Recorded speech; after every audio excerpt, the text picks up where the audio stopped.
Bismillah, alhamdulillah, wassalatu wassalam ala rasulillah, ma ba'd. Assalamu alaikum wa rahmatullahi wa barakatuh. There's a question that I've been constantly asked about, so let me just elaborate the answer here, inshallah ta'ala.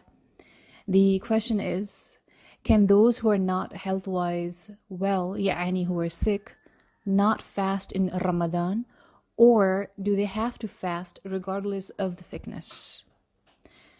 Now the answer lies in the word of Allah subhanahu wa ta'ala when he says, Ba'udhu billah, فَمَنْ كَانَ مِنْكُمْ مَرِيضًا أَوْ عَلَى سَفَرٍ فَعِدَّةٌ مِّنْ أَيَّامٍ أُخَرٍ. يعني, so whoever amongst you is ill or on a journey, then an equal number of other days. يعني, whoever amongst you is ill or on a journey during Ramadan, then an equal number of other days are to be made up. Imam al-Qurtubi rahimullah said that in the case of the sick, two cases may apply. Okay, there could be two scenarios. Either, number one, he's not able to fast at all because of the sickness. Now, in this case, it is mandatory on him not to fast. On the other hand, if he's able to fast, but that will cause him harm or be difficult for him, in this case, it is mustahab, yani recommended for him not to fast.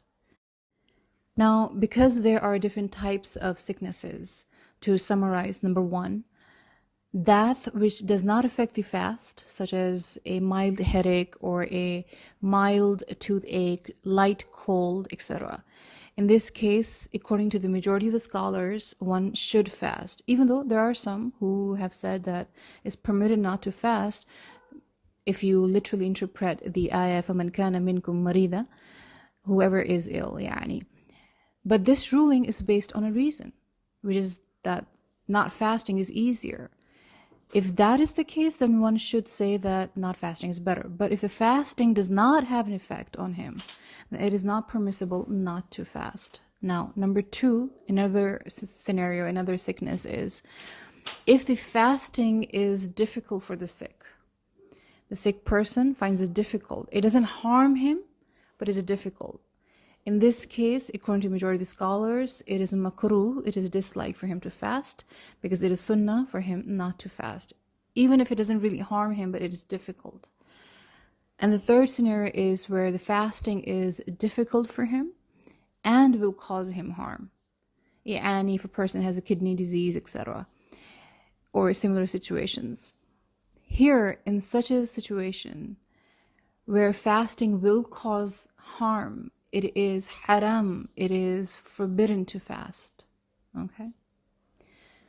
Now, the next question is, what about someone who has kept the fast, but during the fast ends up feeling sick? All the four imams have come to the consensus that severe sickness is an excuse to break the fast. But then what is severe sickness? Number one, either the sickness that will aggravate by fasting, become worse. Or number two, where recovery will be delayed because of the fast. Or number three, fasting will cause intense hardship, even if it does not make the sickness worse nor delay the recovery. And number four, the scholars also said that those who fear that they may become sick because of fasting, that could also be considered as a good enough reason for a person to break their fast. Now, Ibn Qudamah rahimullah in Al-Mughni said that the kind of sickness in which it is permitted to break the fast is that intense sickness, which will be made worse by fasting, or it is feared that it will be, it will aggravate the sickness, or the recovery will be delayed. Okay. Imam Ahmad rahimullah, when he was asked about who or when can a sick person break his fast, he said when he's unable to fast. And then he was asked, what about fever? He said, what sickness is worse than fever? Subhanallah. Imam an-Nawawi rahimullah, he said that with regard to the person who is slightly sick and does not really suffer any obvious hardship, it is not permissible for him to break his fast, and the scholars are unanimous on this. There's no difference of opinion.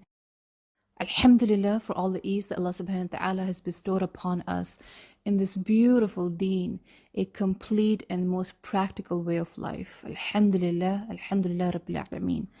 In the next session, inshallah ta'ala, after we address a couple of other special cases in Ramadan, then we will address the very popular question about what about those who do not avail the concession given by Allah subhanahu wa ta'ala, and what is better, to fast or not to fast when there's a choice.